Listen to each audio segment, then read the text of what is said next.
let me remember her name, Carrie.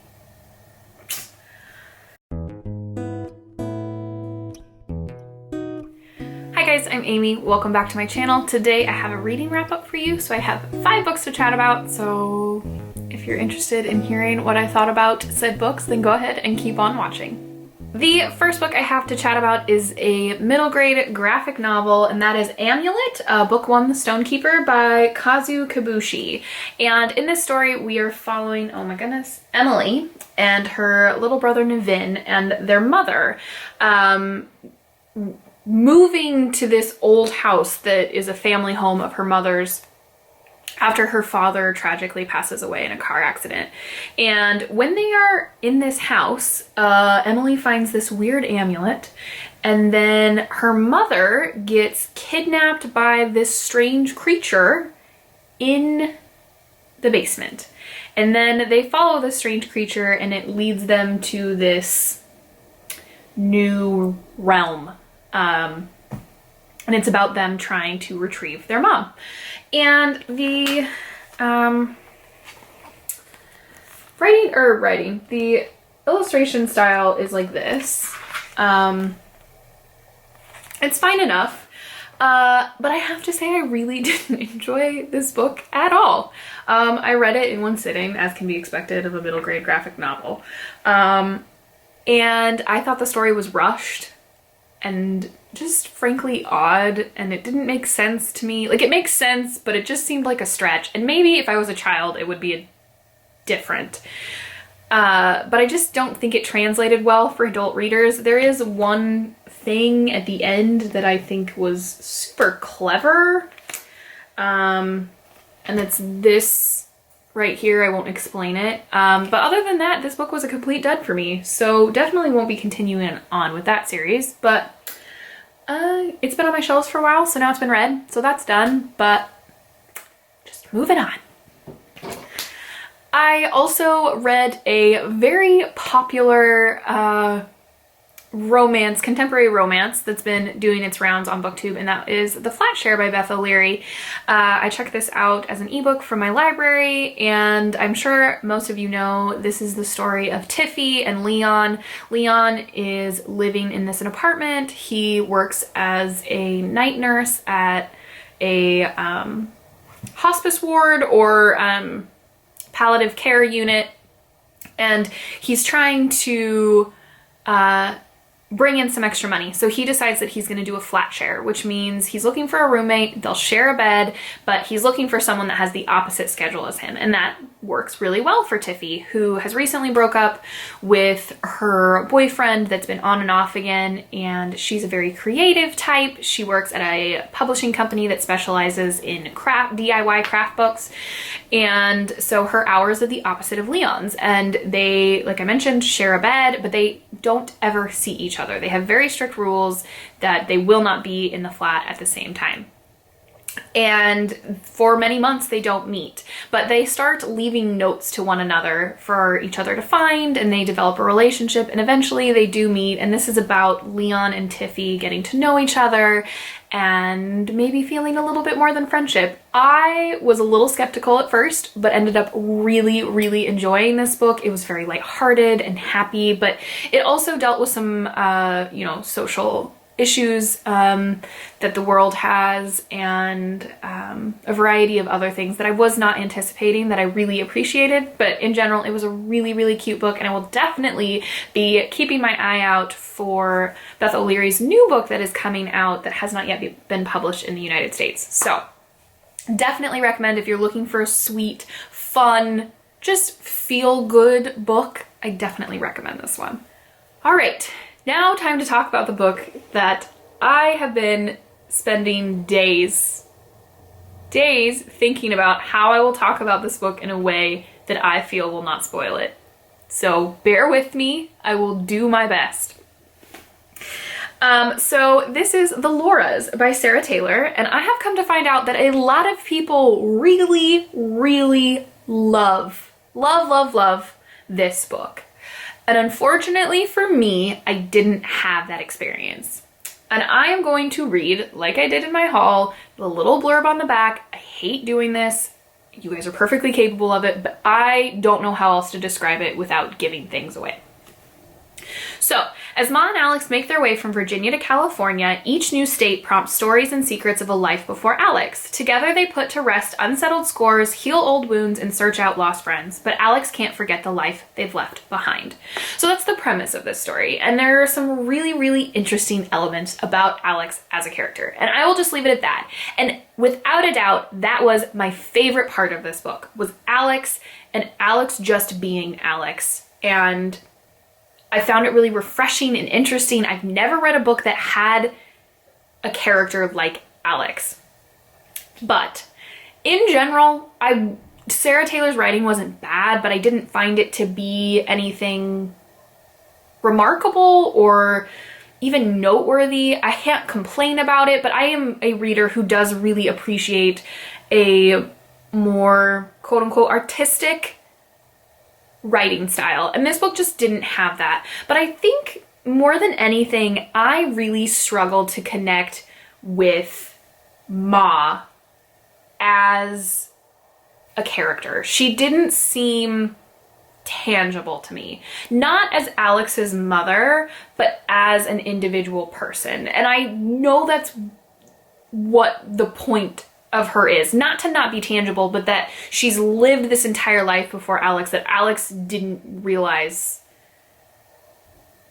had happened. And I just never felt convinced that that was realistic. And I hate to say that I didn't like this book because so many people do like it, and I understand why. And like I said, Alex as a character is fascinating, and I loved Alex's story arc a lot, but Alex's mom, I just didn't feel anything for. In general, I think this book does a lot of really positive things and approaches a lot of topics that are not often discussed in books, and I think it's done in a way that is respectful and successful, but the character of Alex's mom really caught me up, unfortunately. Let me know if you've read other books by Sarah Taylor and what you thought of them, especially if you've read the Lauras. I would love to hear your guys' feedback. But in general, it was just a very detached reading experience, I would say, which I don't feel like I have very often. A book that, if you've been watching my vlogs, you heard me talk about a lot, was a book that I picked up at the last second for Aussie April, and that was See What I Have Done by Sarah Schmidt. And I'm sure a lot of you, again, are familiar with this book.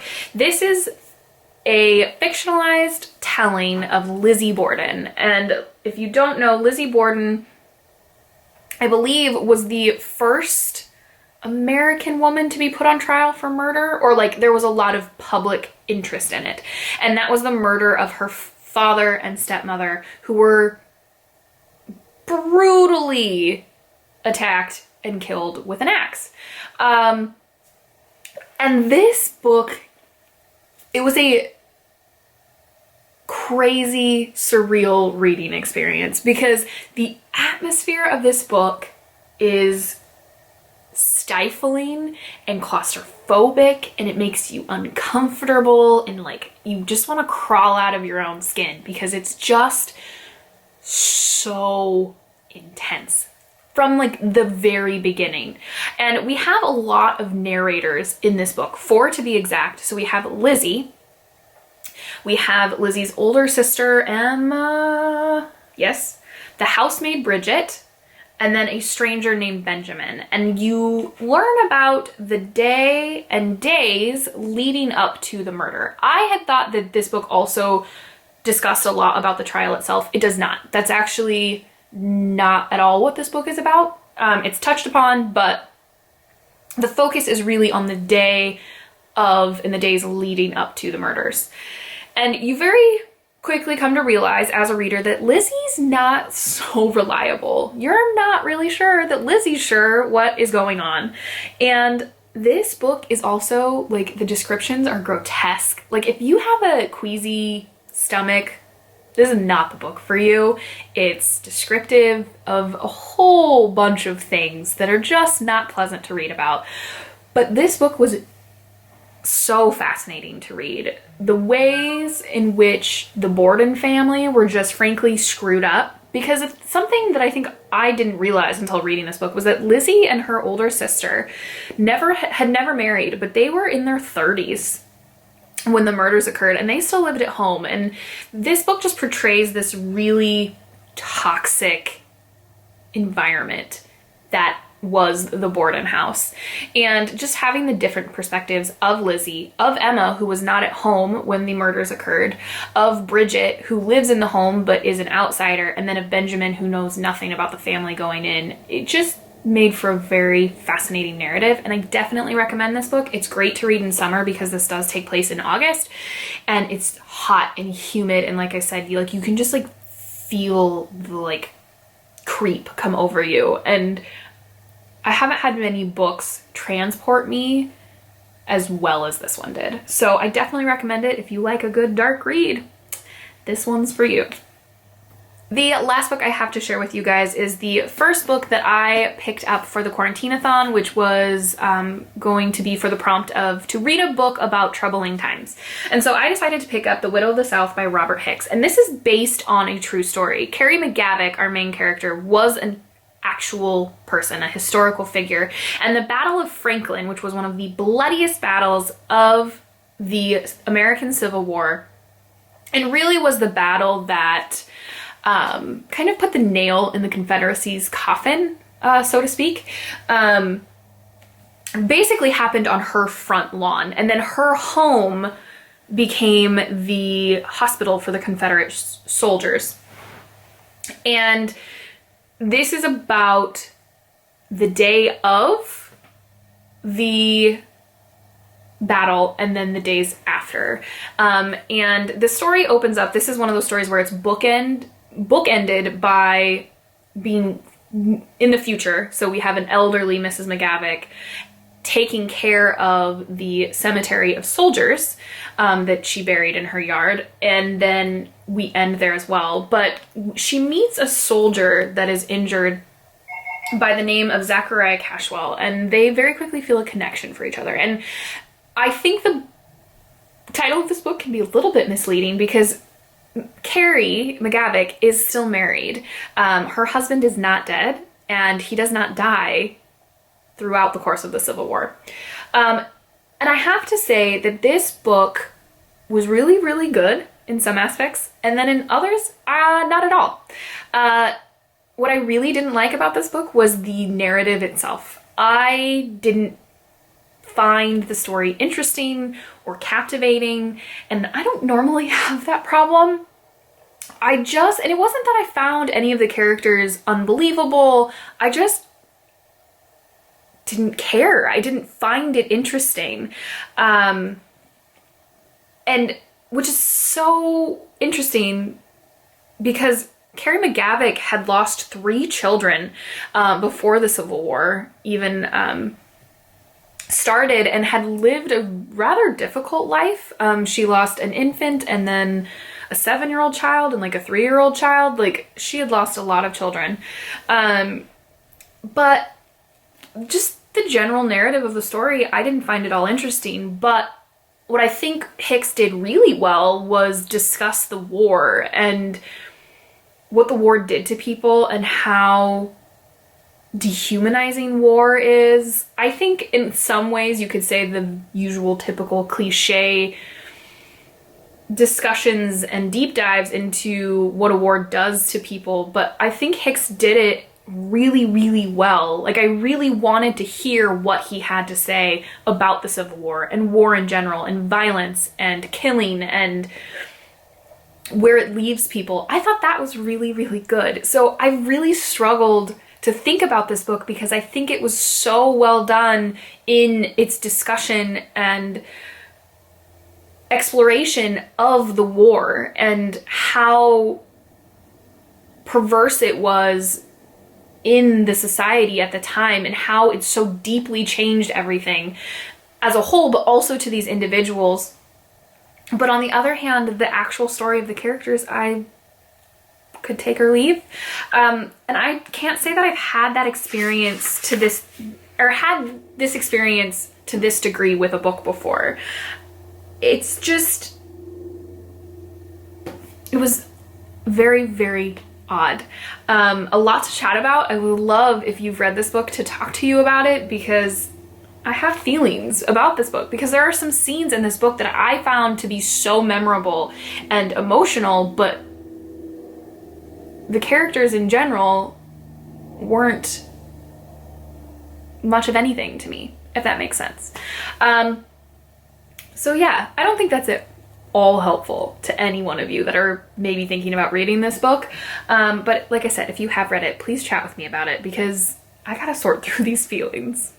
All right, guys, there you have it. There is my most recent wrap up. I've definitely not been doing as much reading in May as I did in April, but I think things are on the uptick, which I'm very happy about. But if you guys have read any of these books, as always, let me know what you thought, if you liked them, if you loved them, if you didn't feel much of anything at all. I want to know all the things. And if you want to read them now that I've talked about them, let me know that as well. But if you guys like this video, go ahead and give it a like. And if you loved it, please subscribe, and we will see you in my next video. Happy reading.